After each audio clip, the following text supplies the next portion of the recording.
Aí, estamos no ar, estamos no ar. Vamos colocar o fone, não podemos esquecer do fone, né, cabeça? Vamos lá, o pessoal tá entrando, sejam todos muito bem-vindos. Estão me ouvindo bem aí? Estão me escutando? Por favor, acenem se estão me escutando. Boa noite a todos. Todos os que têm medo de Covid, os que não têm, os que estão trabalhando em casa, os que estão trabalhando no mercado, na farmácia. Estão me ouvindo? Estão me escutando então? Beleza. Boa noite, boa noite. Vamos ver. Esperar o professor Guilherme Freire entrar. Boa noite a todos. Fala, chefia. Fala, meu rapaz. Ferreira, Matheus. Tudo belezinha? Vamos lá. Vamos achar o Guilherme aqui.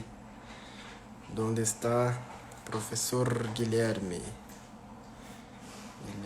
Guilherme. Vamos esperar o professor Guilherme entrar para que nós possamos mandar a solicitação. Enquanto vocês vão entrando aí, vão se preparando. A live hoje vai ser estrondosa. Certo? Se preparem. Se preparem. Como estão vocês? Espero que tudo ótimo. Espero que tudo bem. Beleza? Vamos ver. Cadê o professor Guilherme Freire? Fixa o tema da live, meu caro. Eu não sei fazer isso. Eu sou um analfabeto digital. Eu não sei fixar o tema da live, certo? Então, vamos ver o que fazer aqui. Aqui. Guilherme Freire entrou. Beleza. Tá subindo a nossa audiência. Vamos deixar subir bastante. Isso aí, pessoal. Vamos lá, então. Vai entrar? Aí. Tudo bom? Boa noite, Guilherme. Tudo certo? Tudo ótimo, boa noite.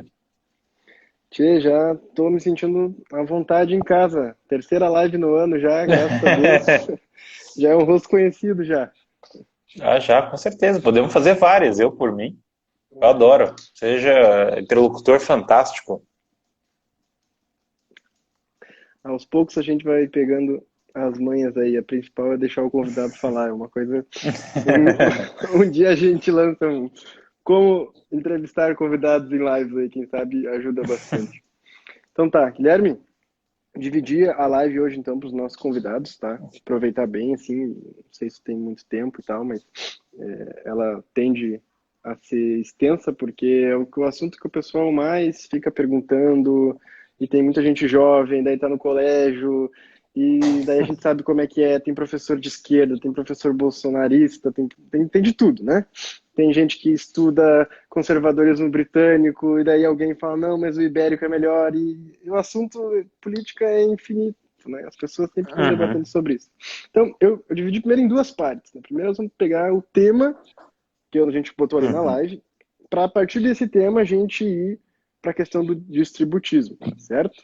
Até para a gente Uhum. não jogar o distributismo assim solto, né? Para que as pessoas entendam que ele foi sendo assim aceito por Chesterton, digamos assim, a partir justamente desse princípio, que é o quê? Chesterton, depois de uma história de vida assim conturbada em matéria de adolescência, flertar com o socialismo, etc., mas nada de muito anormal perto do jovem brasileiro atual, Chesterton foi se tornando um adversário, né? Tanto do socialismo quanto do liberalismo, capitalismo. E isso a gente percebe muito nitidamente na primeira obra que ele lança, assim, como crítica, né? Que é Hereges. Então, quando você lê Hereges, por exemplo, você percebe ali um Chesterton crítico, digamos assim, no sentido positivo da palavra. Então, assim, brevemente, para nós iniciar, por que Chesterton via tanto problema no capitalismo barra liberalismo, né? E, ao mesmo tempo, tanto problema no socialismo, que é o que o pessoal mais está acostumado a ver problema, mas vamos começar por esse problema na, abre aspas, direita, né? que Uhum. Chesterton via e como isso depois a gente foi se desenvolvendo no distributismo, a gente vai conversando aqui. Sim, o problema, na verdade, começa inclusive com a origem comum dessas duas linhas, né? Que tanto a linha liberal quanto a linha de esquerda, socialista, elas têm uma origem comum muito forte ali no iluminismo britânico, escocês. Karl Marx, ele aprendeu economia com David Ricardo, que era da linha do Adam Smith, e boa parte dos liberais também estão remontando ao próprio Adam Smith. Então, na verdade, a origem é comum. Ambas as linhas são bastante permeadas de um imenso nominalismo, que é a negação dos universais, e, portanto, se contrasta com aquilo que o Chesterton vê como correto, que é uma filosofia de tipo tomista, escolástica, né? Então você tem esse elemento presente nas duas correntes. Então, assim, exteriormente, claro, obviamente elas propõem, o socialismo e o liberalismo propõem coisas diferentes. Um propõe diminuição do Estado, o outro aumento, evidentemente. Só que também a base, não só a base epistemológica tem elementos em comum, como a base também, alguns preceitos da economia têm preceitos em comum, sem dúvida, e tem ainda outro elemento fortíssimo, que eles têm uma visão ética em comum, que é utilitarista. Só que no caso você tem o utilitarismo coletivista e o utilitarismo individualista, certo? Que seria buscar o máximo. O utilitarismo é a ética não em vista do bem, mas em buscar o máximo prazer e evitar a dor, né? Você substitui a coisa do bem pelo prazer, pela dor. E daí você tem, no caso, duas éticas utilitaristas, uma utilitarista individualista e uma utilitarista coletivista. E o Chesterton rejeita o utilitarismo, buscando o ponto de fato do bem comum. Ele tem uma noção muito forte aí de bem comum, de comunidade e tal, então ele é contra uma teoria utilitarista e, portanto, contra também a noção de que... E veja, aí outro ponto dele, ele vê o seguinte, que um fenômeno que não é só ele que viu, grandes economistas viram também. Há uma tendência das grandes empresas se unirem ao Estado e começarem a engolir os pequenos empresários. Começarem a engolir as famílias, começarem a atacar a família e começarem a de fato, colocar empecilhos para toda a economia orgânica, economia vinculada a coisas mais naturais, por exemplo, como se tem precisa de economia escolástica. Então ele vê isso como um fato, e aliás é profético, né? Porque o Rerum Novarum fala isso já, que é a encíclica do Papa Leão XIII, do Transocial da Igreja, e é engraçado que o Schumpeter, por exemplo, economista, fala isso, fala que as empresas grandes se unem com o Estado para ficar destruindo o empreendedorismo. É interessante essa... O Schumpeter tem nada a ver com a visão do Chesterton econômica, certo? É outra visão.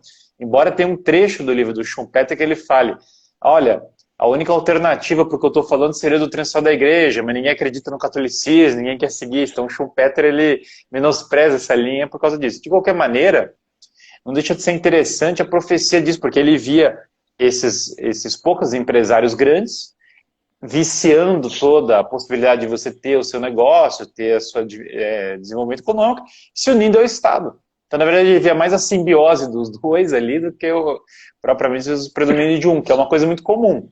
Claro, o socialismo é nocivo, porque ele destrói a elite financeira, substitui por uma pior do que a anterior, uma elite que é mais centralizadora, domina mais coisas, tem mais poder concentrado do que a outra. Mas ele também vê num capitalismo que concentra cada vez mais o poder uma ameaça para a liberdade verdadeira das comunidades das pessoas, né? Eu me lembrava, acho que tá em Hereges mesmo, quando tu falava da questão da concentração de poder, né? Uhum. Quando ele estava falando sobre mais capitalismo, não significa mais capitalistas, né? Mas É. que gera, na verdade, mais poder na mão de poucos. Daí acho que era o Duque de Sunderland, não sei se era essa cidade, que ele fala que ser dono de todas as empresas é como ele ser dono de todas as mulheres, né, daquela cidade. Ou seja, no fundo, ele conseguia perceber nitidamente, né, que o capitalismo tem uma tendência a construir um harém econômico. Assim. É uma tendência um pouco natural em vários aspectos. Porém, se a gente fosse aprofundar um pouquinho mais essa questão, né?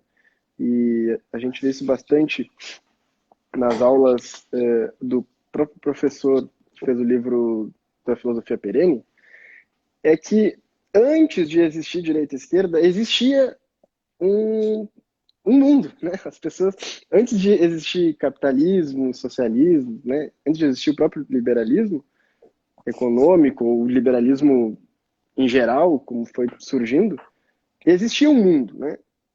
E existia tudo que envolve o mundo, existia economia, digamos assim, existia várias coisas. Como que isso atraiu Chesterton para tal ponto, né? Que nós poderíamos dizer, isso atraiu Chesterton, inclusive, ao catolicismo, né? Como que tu vê isso? Bom, sobre... Aí você tem vários elementos. Bom, queria fazer referência a um livro maravilhoso chamado Redimindo a Economia, de um economista chamado John Miller, né? E aí só fazer uma contextualização econômica de alguns conceitos básicos, porque o pessoal estava perguntando aqui já, falando assim, narcocapitalismo, não sei o que e tal. Então, em resumo, esse livro Redeeming Economics, ele é maravilhoso porque ele resgata os conceitos da economia escolástica e para quem conhece economia moderna, ele é muito bom para quem quer de fato entender a visão distributivista. O Chesterton não está, ele está mais fazendo uma filosofia da economia do que uma economia com os conceitos específicos, né? Ele está discutindo quais são os princípios da economia, então é mais uma filosofia política, filosofia econômica do que propriamente uma economia detalhada. Mas esse livro do John Miller resgata muitas coisas. Então, basicamente é o seguinte, o próprio Schumpeter, que eu já citei, ele está pela segunda vez, que também não é a nossa tese, a tese de Schumpeter vai terminar com uma inevitabilidade do fim do capitalismo, que é totalmente errada. Mas, assim, o ponto é, o Schumpeter aponta que o Adam Smith não seria uma evolução da economia, mas seria, na verdade, teria esquecido determinados conceitos que estavam na escolástica, certo? Então, que a escolástica tardia, ou segundo escolástica, tinham desenvolvido vários conceitos de economia, que a própria São Tomás de Aquino tinha, que isso se perdeu na época do Adam Smith, porque o Adam Smith excluiu alguns elementos da economia e tentou fazer uma economia com menos elementos. Então, esses elementos principais que o Adam Smith pega ali são, por exemplo, a noção de produção e trabalho, que é muito forte, e a noção de equilíbrio do mercado. Daí, notoriamente, a história da mão invisível e tal. E aí, esse negócio da mão invisível, até o John Miller fala que isso daí é uma coisa meio estoica, meio panteísta, que ele está projetando filosofias que era muito comum entre os primeiros filósofos do iluminismo, que eram muitas vezes esotéricos, que eram ligados a correntes filosóficas do helenismo, e que projetavam isso na visão econômica e filosófica. Newton, por exemplo, muita filosofia científica dele é inspirada em esoterismo, né? Aliás, Chesterton comenta sobre esse tipo de coisa da magia, da relação da magia com determinados elementos da mentalidade moderna. Porque tem esse contexto de manipular a natureza, de dominar a natureza, assim por diante, que tem em certas correntes liberais. Daí, de fato, Oi. Eu só queria fazer um adendo, só te interrompendo rapidinho, que o Chesterton tinha esse faro, né, de descobrir quem era católico sem estar dizendo abertamente como Shakespeare e quem era esotérico sem ter grandes documentos. Mas não tem dúvida, não tem dúvida. Ele tinha um faro tão absurdo que ele foi o primeiro cara a apontar o Hitler. Assim, quando ninguém falava, ele falava, esse cara vai lascar todo mundo, e esse cara não sei o quê. O Chesterton antecipa coisas que o Hitler ia, mesmo o Hitler não tinha falado ainda, mesmo ele fala que o Hitler vai fazer, o Hitler fala depois do Hitler. Então, tem coisa que ele sabia antes do Hitler, que o Hitler ia fazer, coisa de louco. Mas enfim, então você tem esses elementos, e na verdade se perderam dois elementos com a filosofia do Adam Smith, que eram essenciais para a economia escolástica, que eram os elementos de escassez e necessidade, e que era o elemento da destinação final dos bens, que tem a ver com a justiça comutativa, que é, por exemplo, se você vai destinar os seus bens para sua família, se você vai ajudar os outros com os seus bens, se você vai, de fato, como você vai tratar os seus bens, certo? Quando o Adam Smith exclui esses dois elementos, porque ele tem um egoísmo metodológico na própria economia dele, e isso é uma das bases da economia moderna. O que acontece? O David Ricardo vai ter as suas derivações e o Karl Marx vai fazer uma economia baseada na noção de que a economia é equilíbrio e produção. E daí ele vai questionar a questão lá da mais-valia, blá, blá, blá e tal, e tentar montar a teoria econômica dele em cima disso. Daí, por outra linha, o Karl Menger vai falar, vai resgatar um conceito que era tratado pelos escolásticos, que era o que ele vai chamar de utilidade marginal, certo? que é basicamente essa relação que os escolásticos faziam entre necessidade e escassez. Que Santo Agostinho faz essa relação. Santo Agostinho fala da relação entre necessidade e escassez como gerando valor para as coisas. Isso está em Agostinho. E o Karl Menger resgata esse conceito que estava lá no Agostinho. Daí o que acontece? O Mises, por exemplo, a crítica do Mises ao socialismo nada mais se você olhar com cuidado, o que o Mises fala que o cálculo socialista é impossível? Porque ele não leva em consideração oferta e demanda, que é utilidade marginal, que é o conceito do Karl Menger. Mas, na verdade, era o conceito que tinha Agostinho. Então, na verdade, o Mises está fazendo a crítica do socialismo com Agostinho. Só que o Mises vai fazer a crítica ao socialismo correto, porque ele resgata realmente esse elemento que estava nos escolásticos, embora o próprio Mises muitas vezes não saiba. E é engraçado, porque daí depois o próprio Rothbard, que era aluno dele, começa a cavar, ele fala, nossa, pelo visto tem um monte de coisa que a gente está falando que os escolásticos da segunda escolástica já tinham falado. Ele fala, nossa, exatamente, esse que é o ponto. Só que a economia do Mises é incompleta, tremendamente incompleta, porque ela não leva em consideração vários elementos, a própria noção, por ele ser kantiano, ser muito cético, ele reduz os princípios do fenômeno econômico à questão da praxeologia, que é você tentar derivar tudo da ação, né?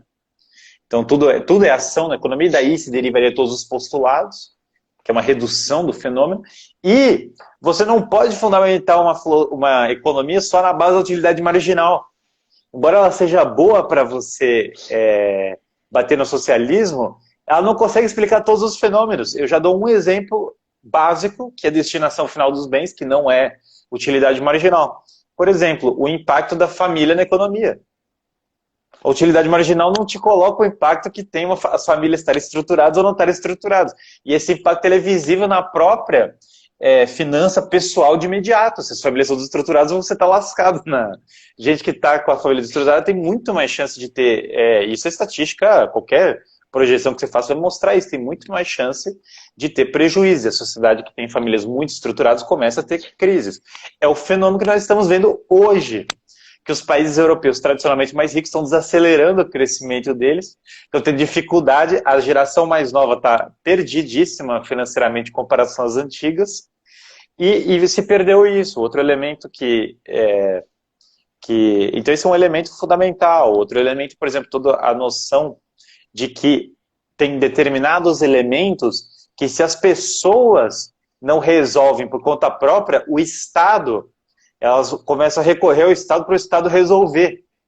Isso o Mises não leva em consideração, que a falta de caridade das pessoas leva as pessoas a procurarem o Estado para sanar o problema que elas não resolvem. Então o Mises ele vê a caridade como socialismo, ele acusa o cristianismo de ser socialista. Mas esse é um erro elementar, porque na verdade as pessoas, você tem uma série de problemas que simplesmente a oferta e demanda dos produtos, o egoísmo metodológico, ou mesmo uma análise limitada da ação humana não me explicam, certo? E daí, dado que esses elementos não estão explicados para mim, eu vou recorrer a alguém que sane os gaps da sociedade, claro. Tem um problema na rua, a rua está quebrada, outra pessoa está passando fome, outra família tem uma criança órfã. Se a sociedade não tem as ferramentas da comunidade para resolver o problema, quem que elas vão se voltar para resolver? O Estado.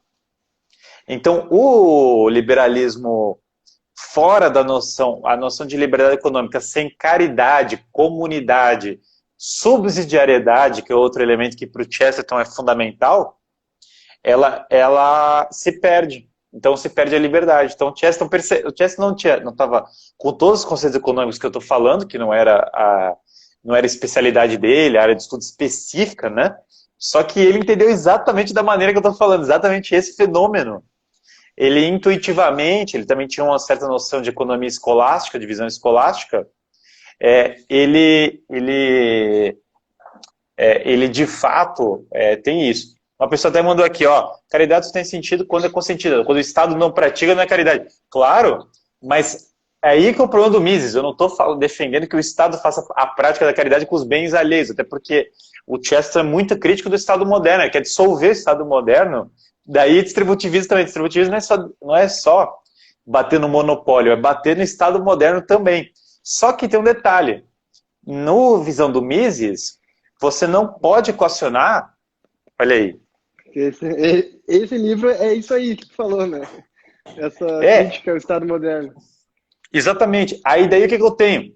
No teoria do Mises, eu não equaciono, de fato, esses elementos de caridade na hora de olhar a análise do real da sociedade econômica.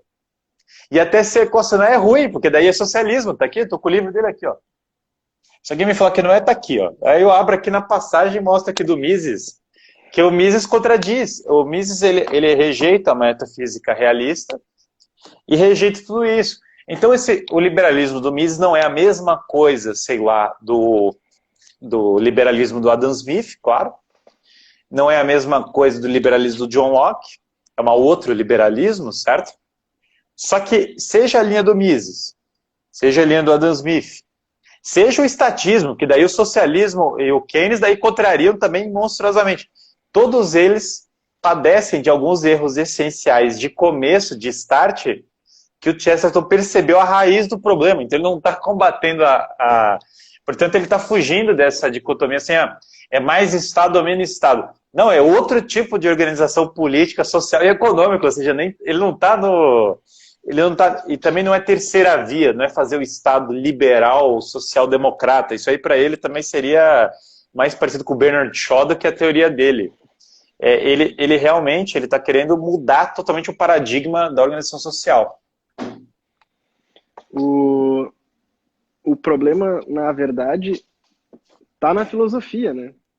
Claro, sempre. Essa é a questão, e o Chesterton tinha essa mente sagaz de perceber isso, e quando tu ia falando, eu ia lembrando, porque lá no começo tu falou da questão do nominalismo, né, e esse problema filosófico que depois foi ocasionando uma série de outros problemas, como o próprio protestantismo, etc. e tal, em matéria de estrutura de sociedade, né, e depois ao mesmo tempo os absolutismos, etc. Mas o que eu acho interessante é que o Chesterton foi percebendo aquilo que, acho que na mesma época, agora eu não me lembro, mas é por ali na mesma época, que o socialista, digamos assim, Emile Durkheim percebeu na estrutura da sociedade em matéria de instituições primárias. Ou seja, a sociedade ela se organiza em instituições primárias, que significa mais ou menos o quê? Você vale por aquilo que você é e não por aquilo que você produz. Mas aqui não claro. não é uma crítica apenas ao materialismo, mas à ausência desse start inicial que tu falou, basicamente. Ou seja, se você não tem uma metafísica bem estabelecida e um pensamento bem ordenado, porque se a gente for remontando o problema, a gente poderia dizer, como muitos falam, que a criação do diploma como estrutura de realidade material que baseia uma realidade imaterial, que é o domínio do conhecimento, já poderia ser todo o início da crise, ou seja, quando você coloca tudo num pedaço de papel. Esse é bem o Donato agora falando. Esse eu lembrava que eu assistia as aulas, eu estava lá sentado na paróquia lá para ouvir as aulas do Donato na época. Eu escutei umas 25 mil vezes essas aulas, é sensacional. Mas o fato é que o Chesterton, como que um faro, né, como um farejador mesmo, ele vai, peraí, o problema tá antes disso aqui, né? Então, basicamente, o Chesterton tá falando de cores e a galera tá falando de cheiros, entende? Claro. E aí, você veja, né, ele associava muito o liberalismo ao protestantismo. E claro, porque as duas coisas têm uma origem semelhante, porque ambos têm um forte elemento de nominalismo presente. Lutero foi educado pelo Gabriel Biel, que era nominalista, que era da escola do nominalismo. Então ele é educado por isso. E no iluminismo britânico tem um retorno do nominalismo também. Então, assim, no fundo, tem esse elemento. E daí o pessoal não enxerga, porque o pessoal está pensando inteiro, será que eu tenho que aumentar o Estado ou diminuir? Então, como está nesse paradigma, eles não enxergam que talvez eu tenha que pensar em outra natureza de Estado, outra natureza de organização, outra natureza de coisa. O paradigma para ele é falso. Então, não é questão de aumentar o Estado ou diminuir o Estado. Embora ele... É que assim, o problema é que tem várias organizações que nós recorremos ao Estado ou as empresas que, na verdade, seriam resolvidas por meio de comunidades, por meio de outro tipo de organização social, por uma maneira subsidiária, pela própria igreja. Então, na verdade, ele está olhando outro perfil de solução que foge desse paradigma. O próprio Estado teria que se conformar a esse paradigma, não o contrário, né? Não a gente adequar nossas soluções ao Estado, mas o Estado adequar-se às comunidades de maneira subsidiária. Portanto, é uma noção que tem uma limitação forte do Estado, mas também, por outro lado, não é a abolição do Estado dos liberais, é outro tipo de reforma. Então não dá para usar a categoria... Ele está pensando com outras categorias mentais diferentes que a gente está acostumado. Um exemplo disso é o seguinte, por exemplo, agora a Polônia está crescendo bastante economicamente, começou a questionar vários desses paradigmas e falou, não, vamos valorizar a família, que daí a economia começa a melhorar. É um exemplo de medida do transversal da igreja, porque de fato esse que é o espírito da coisa. Agora, nós vivemos em... Isso já é sabido por Aristóteles, isso já é de verdade a percepção sagaz do Tocqueville, que não é a percepção tão liberal quanto as pessoas pensam, porque o Tocqueville, a democracia que ele está defendendo é assembleia local de vila de pescadores. Não leis do Estado para garantir direitos subjetivos. Tem uma diferença razoável de uma coisa para outra, né? Mas, enfim. Então, Chesterton, ele está pensando no seguinte, fala, cara, nós podemos nos unir, as famílias próprias, não existiria comunidade política sem as famílias. Esse ponto bem thomista. Então, a própria família já é um núcleo da coisa. Essas famílias se unem e começam a resolver seus problemas. E esses problemas resolvidos, eu tenho, portanto, naturalmente, essa é a ordem natural das coisas, várias iniciativas econômicas, com vários serviços diferentes, com várias coisas, que vão se organizando de acordo com o próprio ritmo da vida familiar, da vida em cidade, do ritmo natural das coisas. Quando começa a surgir esses mega mercantilismos, mega empresas, a regra do jogo começa a viciar. Porque daí eles falam assim, não, vamos começar a lascar esse pessoal. Secundariza a sociedade, né? E aí nós perdemos essa noção. Então, por exemplo, eu tenho ali... eu perco a minha noção de uma vida comunitária e passo a viver refém de instituições muito grandes. Daí as pessoas olham, crescimento do PIB, mas então, por exemplo, você abre uma fábrica na cidade, isso é super comum, isso aí eu discuto sempre lá no governo, que é tira e queda. Se você abrir uma fábrica aqui no estado, por exemplo, do Paraná, a gente vai abrir uma fábrica de sabonete, certo? Essa fábrica pode simplesmente empregar gente de outros lugares que não tem nada a ver com o Paraná, ela pode mandar a grande parte do lucro lá para outro país que não tem nada a ver com o Paraná, ela pode simplesmente produzir um monte de gente daquelas favelas que se formam em volta de fábrica, né? Eu não sou contra a fábrica, aliás, não sou contra a Revolução Industrial, como o Chesterton também não era, certo? Esse não é também o ponto, não é pró-Revolução Industrial ou anti-Revolução Industrial, ele não é um ludita, ele nem está propondo isso.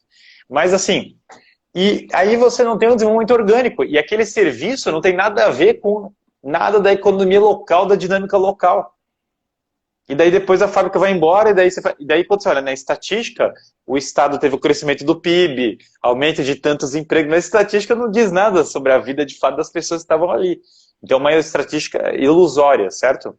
Então, enfim, ponto é, o Chesterton, quando ele fala de 3 alqueires e uma vaca, ele não está falando, isso que o pessoal está aí, ó, o Gustavo Cortes São Grande, quando ele fala de 3 alqueires e uma vaca, ele não está falando de uma maneira literal, no sentido assim de que, vamos pegar toda a propriedade agrária e vamos distribuir, cada um 3 alqueires, agora vamos lá. Não, não, não.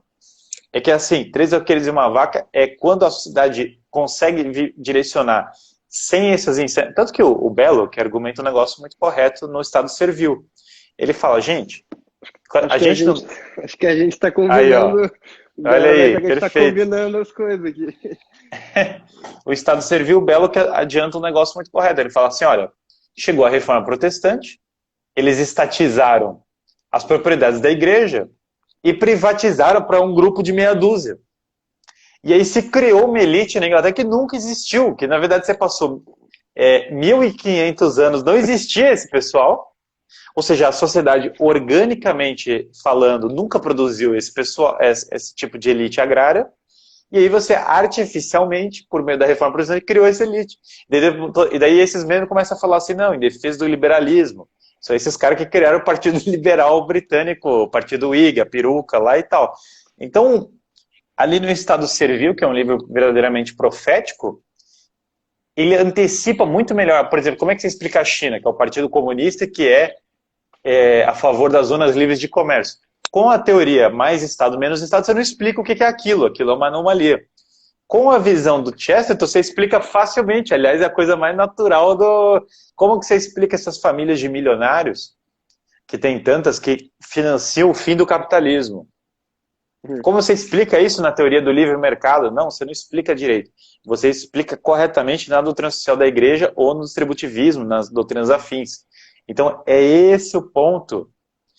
Não é um ponto de criar um meio do caminho, um meio de campo das alternativas contemporâneas. É um elemento perdido, é outra coisa. O Hoppe que fala, Hoppe que foi o cara que fez o milagre econômico da Alemanha, né? Foi um cara que foi influenciado pela tradição da igreja, que foi educado na escola do Mises e rompeu com ela, né?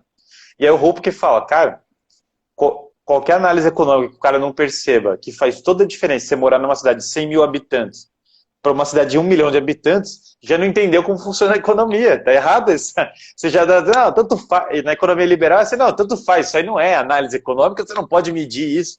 Ué, então você tem essas mega cidades, você não consegue sair na rua, daí você tem uma outra cidade, são estilos de vida completamente diferentes, e a gente tem que cruzar os braços e falar, não, economia, não podemos analisar esse fato. Então, na verdade, o que esconde a teoria do Mises é que tem vários elementos que, por causa do kantismo dele, do ceticismo dele, ele não quer analisar.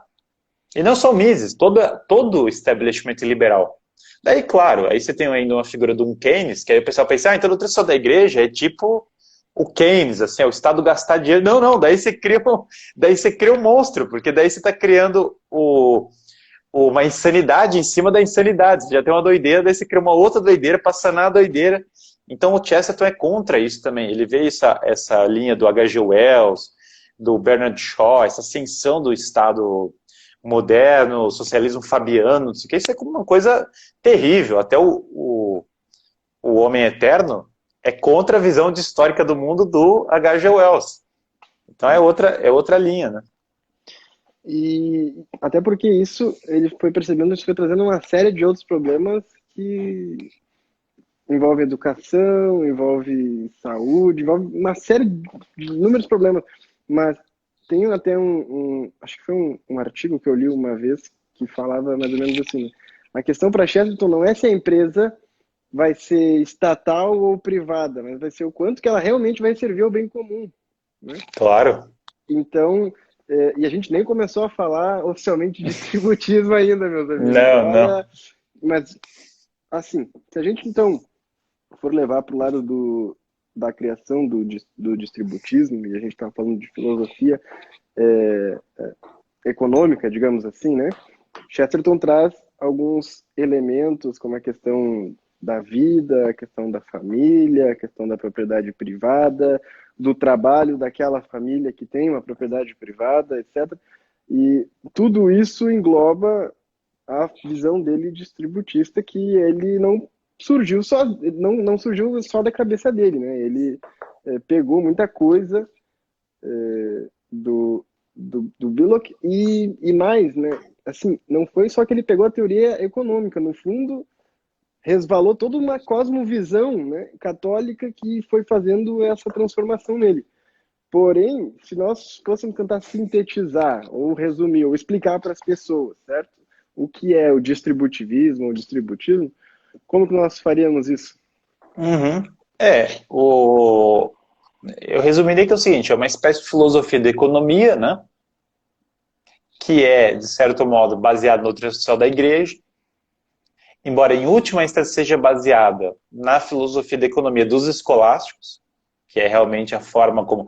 E daí as coisas se conectam, porque Leão XIII, que começa a escrever a doutrina social da igreja, é o mesmo Papa que está falando para se estudar São Tomás e colocando São Tomás na elevação.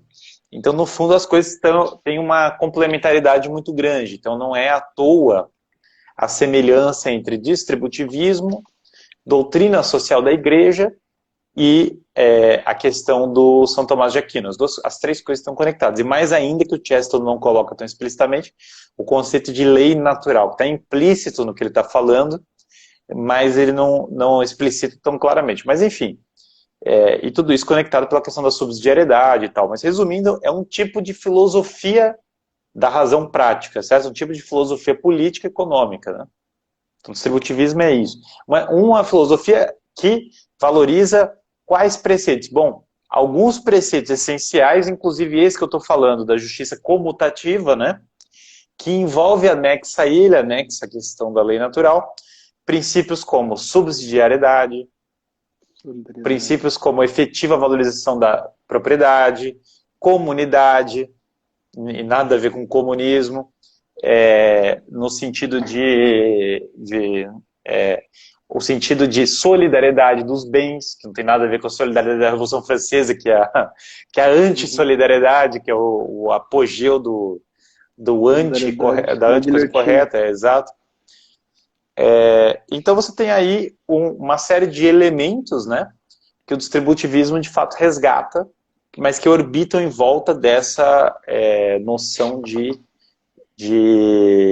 doutrina social da igreja e tal, desses princípios. Subsidiariedade é o princípio de que você resolve as coisas no nível mais local possível, né?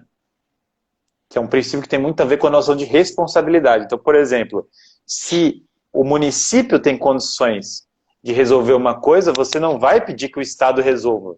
Você vai deixar para que as pessoas daquela localidade resolvam. Você só vai trazer aquilo que é pertinente ao Estado quando isso for necessário, certo? Isso usando uma metáfora do Estado do Brasil, só para... E você não vai pegar que o governo federal resolva um negócio que o governo estadual possa resolver.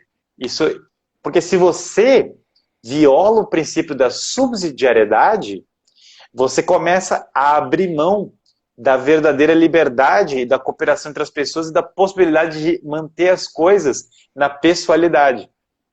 Então, subsidiariedade tem muito a ver com a noção de responsabilidade e com a noção de especificidade das ações, das soluções. Então, é um princípio aí chave para toda essa mentalidade, né? E subsidiariedade, claro, se conecta com a noção de que as comunidades têm que se unir para resolver os seus problemas. Isso aí é uma noção...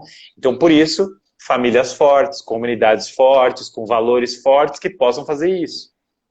Sim. Isso está tudo para o Cheston no bolo do distributivismo, né?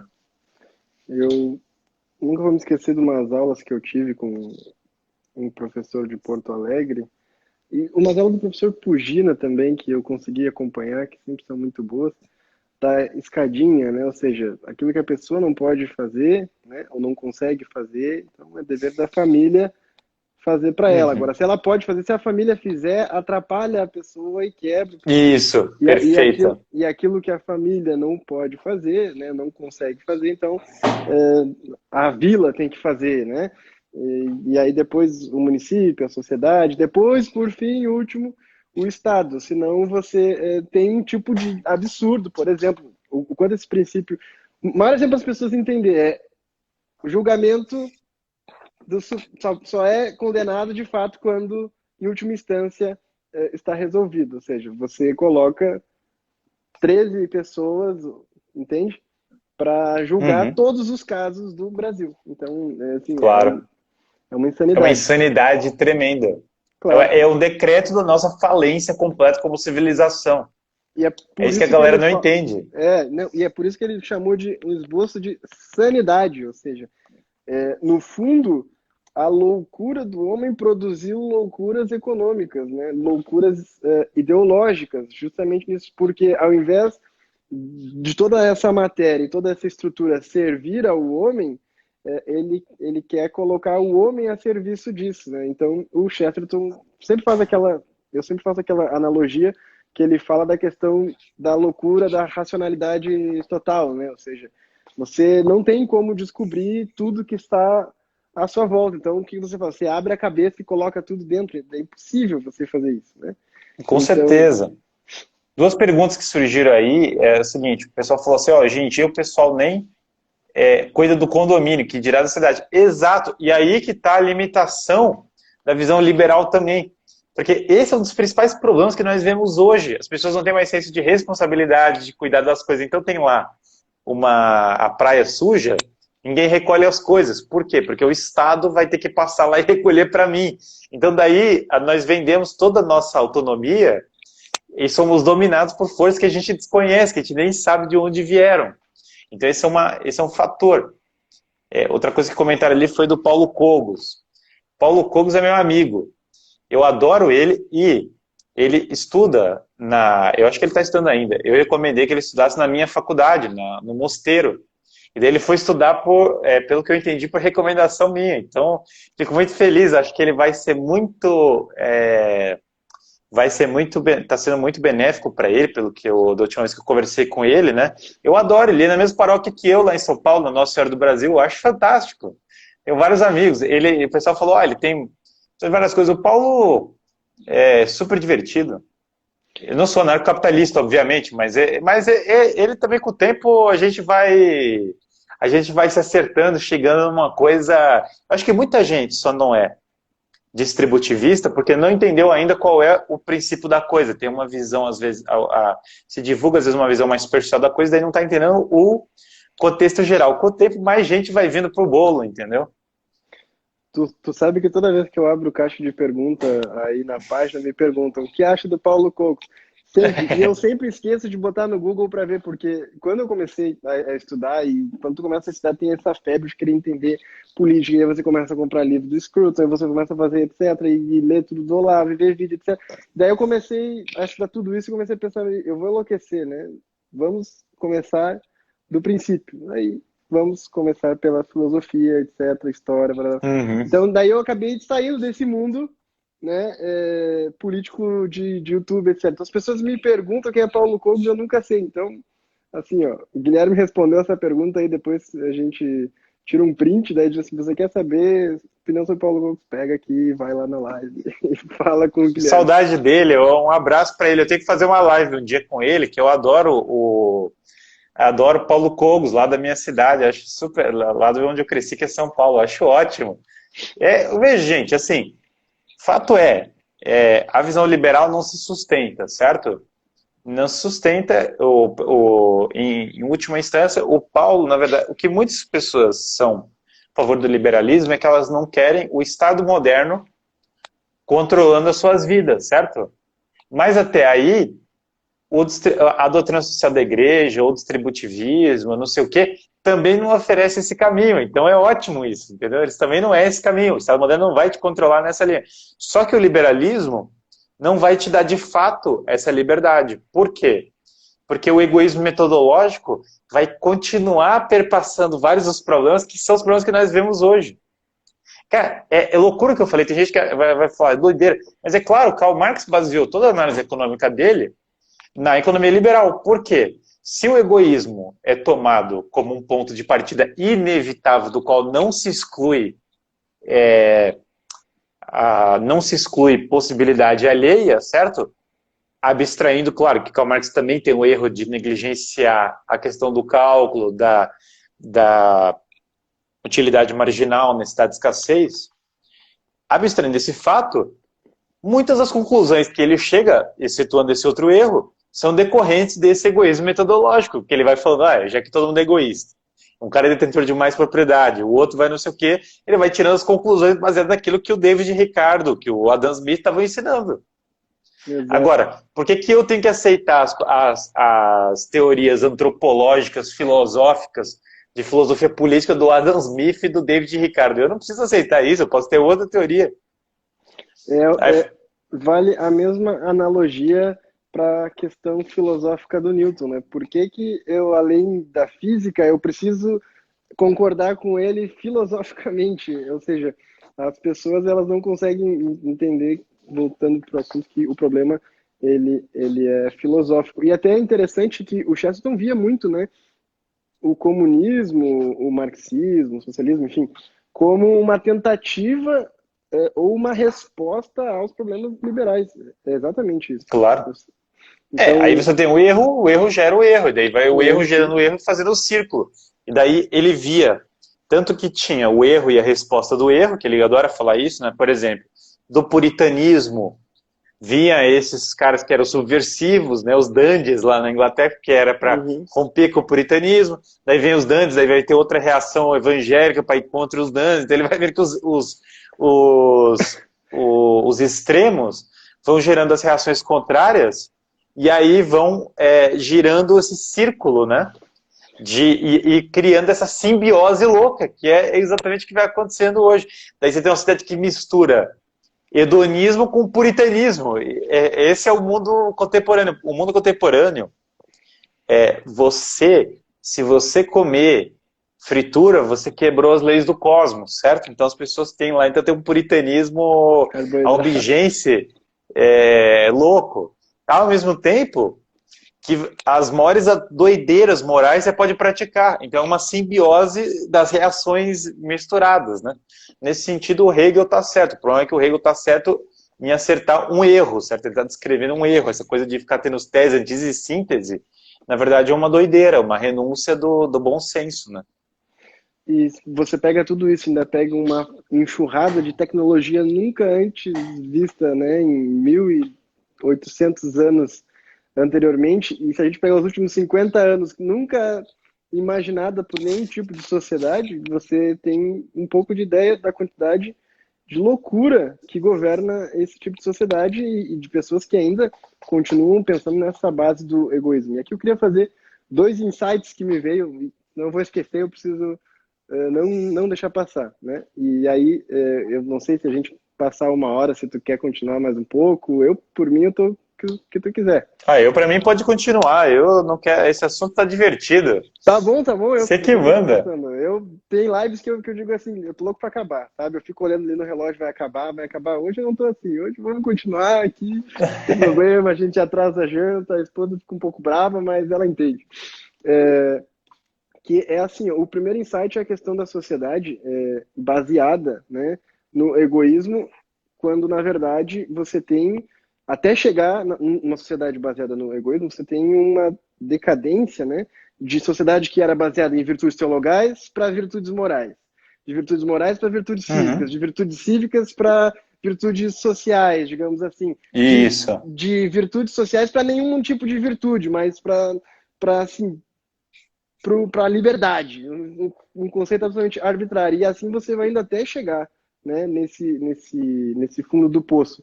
E isso é importante para o Chesterton, que ele sempre diz assim, olha, tanto o cara liberal quanto o socialista, você vai dizer para ele assim, a prostituição é um problema? Ele vai dizer, é um problema. Agora, a questão não é o mal social. O mal social todo mundo percebe, ele fala isso em O que é de errado, né? A questão é o ideal social, ou seja, que tipo de proposta para solucionar esse problema? Qual é o ideal de sociedade, né? O ideal filosófico? Porque você vai dizer, a prostituição é um problema por causa disso. Como é que você resolve? Vamos liberar pornografia em todas as casas para acabar com a prostituição. Não. O Chesterton a castidade é o ideal social, né? Então, uma sociedade casta tende a diminuir, a quase extirpar a prostituição, claro, e a degradação da dignidade da pessoa humana. Então, é você considerar que são os ideais que fazem com que todo o resto venha depois. E aí, se você larga tudo isso na mão de um Estado ou de uma liberdade e de uma tecnologia que tem capacidade de fazer propaganda, porque o Chesterton criticava muito a mídia, né? Tanto é que ele... Veja, com certeza. Ele escrevia nos jornais socialistas contra o socialismo. Ele era expulso claro disso, né? Era uma coisa... Mas esse é um dos monstros do tempo atual, é a mídia, não tem dúvida nenhuma. Exato, que colabora e contribui para quem paga mais ela. Criar uma falsidade, uma situação artificial. O colega ali falou um negócio que era interessante, falou, quando você compra um pão, o cara vende o pão, não é porque ele é seu amigo por caridade. Mas é que, na verdade, veja, entenda, ninguém na economia escolástica duvida desse fato, porque ninguém é contra a noção... Veja, em nenhum momento, isso é importante, porque o pessoal tem a visão errada. A visão de São Tomás não é que quando o cara te vende o pão, ele está te vendendo o pão porque ele ama Deus, entendeu? Não é esse a visão do pessoal. Ninguém nega que existe oferta e demanda. Esse que é o ponto. Agostinho sabia que era assim. Toda a filosofia escolástica da economia considera que tem oferta e demanda e que, portanto, a pessoa está te vendendo um pão para ganhar dinheiro, óbvio. Você está comprando um pão que você precisa comer, ninguém está negando isso. O problema não é esse. O problema não é que isso não é verdadeiro. O problema é que seria esse o todo do fenômeno econômico e social? Ou seja, seria esse o único elemento que existe no fenômeno econômico e social? Então, daí que eu digo que não. Por quê? Você não compra o pão só para você. Você pega e compra o pão para sua... Por exemplo, eu compro pão para minha filha. Eu tenho 2 filhas, para que eu crio elas? Não me dá um retorno. Só dá despesa, bicho. Então, alguma coisa tem. Talvez seja porque eu amo elas. Então, isso já é um E, fator. e ele Oi? vende o pão porque ama as filhas dele, né? Claro. Então, é esse outro fator que está faltando. Então, o problema não é que a pessoa está vendendo pão para ganhar dinheiro. Isso aí eu não estou negando. O problema é que não é só para o próprio subsídio. E a comunidade política, ela não busca só a sua subsistência, embora ela busque. Claro que ela busca a sua subsistência. Claro que ela busca sobreviver, pagar as contas, ter conforto, óbvio. Mas ela busca também o bem da alma. Porque não adianta estar numa cidade que todo mundo é depressivo e todo mundo é infeliz, e daí, portanto, a sociedade não se encontra. Então, é um erro achar o critério só materialista para tudo, é um erro tremendo. O Chesterton sabe disso, por isso que ele está defendendo a sanidade mental da simplicidade, do bom humor, da alegria como bases civilizatórias. Por isso que ele acha que o socialismo não dura, porque o primeiro irlandês descendo com o barril de cerveja já quebra o socialismo. É claro, porque é o amor do mundo, o amor das coisas, a alegria, a felicidade, são incompatíveis com a noção de você controlar toda a vida humana. Mas não são só incompatíveis com... Veja, imagina que insuportável. E eu tenho dúvidas da diferença das duas rodas. Você pegar aquelas rodas daqueles empresários britânicos, que muitos deles ganharam dinheiro na maior falcatrua que tinha na época. Você vê lá, por exemplo, Robert Walpole e aquele South Sea Bubble e outros esquemas todos que tinham na época porque todo mundo fala, o liberalismo na Inglaterra fez prosperar. Sim, claro, existe esse elemento. Mas tem também o elemento de que a coisa também muitas vezes não foi exatamente honesta também a forma como foi crescida as coisas. Isso é um outro elemento que tem que ser considerado. As duas coisas não juntas. Tanto tinha uma cultura de livre iniciativa, que era boa, mas tinha também algumas coisas meio picaretas. E daí você ficava naquelas rosas daqueles caras que faziam esquema com bolsas de valores na Inglaterra da época do Chesterton, e você andava nas rodas do socialista. Cara, sinceramente, quando você anda, como eu já tive o privilégio de andar em rodas semelhantes à versão atual do Brasil de hoje, as duas rodas são muito parecidas. A mentalidade é parecida, a atitude em relação à família é parecida, a atitude em relação ao mundo é parecida. Aliás, muitas vezes um financia o outro ainda. Então isso aqui, gente, tem alguns elementos que fogem, que o egoísmo metodológico ele não te dá, ele não te permite analisar o real. A gente precisa resgatar o amor, o bom humor. Cara, onde que tem o bom humor nesse iluminismo tosco de hoje, que não admite isso? Onde que ele entra? Qual que é o impacto disso na psicologia das pessoas? Porque está todo mundo com psicologia behaviorista, né? Acorda cedo, faz exercício, come saudável, que você vai ser feliz. Bom, isso é uma espécie de... Como é que eu posso falar? É uma outra coisa. Veja, claro que tem que ter uma vida saudável. Não estou falando que não tem que ter, claro que tem que acordar cedo, fazer exercício. O ponto não é esse. O ponto é esse o fundamento do que é uma sociedade feliz de fato? É isso que é o ponto? Se for, estamos lascados. Isso é um nominalismo tremendo. Então, o Chesterton, ele afirma a alegria então, ele não tem o culto do corpo. Claro que não é para ser gordo que nem o Chesterton, certo? Não vamos fazer isso, porque isso não é a coisa mais adequada. Mas, ele não tem o culto do corpo porque ele sabe que essa vida não é a que se encerra. Porque ele sabe que a vida não acaba aqui, ele tem uma crença na vida eterna. Então, ele não vai ficar cultuando o corpo, que é um negócio que vai se embora, entendeu? Prefere cultuar a amizade do que o corpo. Porque são bens mais permanentes, prefere cultuar o amor a Deus, a alegria do que isso. Então, a gente tem uma inversão de valores tremenda, né? Até porque o Chesterton às vezes castigava o próprio corpo, né? Antes que acusem ele de ser Claro. gordo. E, inclusive, eu estava pensando aqui, e é sempre bom, eu vi que na tua fala, a gente fala uma coisa, e daí, por causa do que a gente não falou, a gente é acusado de uma coisa que a gente não disse, né? Ah, não, isso é Então, clássico. é mais ou menos assim. Eu falo que você não é proibido de jejuar ao domingo, que foi a treta que aconteceu, né? Então, não é proibido jejuar ao domingo, mas eu não estou afirmando que é incentivado jejuar ao domingo. Mas daí, até você explicar isso, né? A vaca já foi pro brejo definitivamente. Mas é sempre bom, assim, a gente deixar claro para as pessoas que não é porque a gente está falando uma coisa que necessariamente a gente despreza outras coisas que estão ao redor dela, né?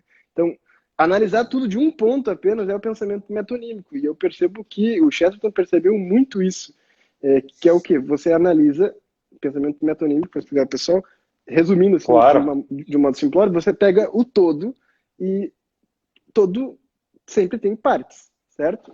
É uma coisa básica dentro da filosofia. Mas se você pega uma parte e analisa o todo pela parte, você cai naquilo que é o pensamento metonímico, e daí você reduz o seu espectro, né? Então, basicamente, quando você analisa tudo pelo viés econômico, pelo viés do dinheiro, você, sem perceber, certo? Você está caindo numa premissa básica filosófica que é não analisar o todo ao seu redor, né? Então, isso é muito algo relacionado à filosofia.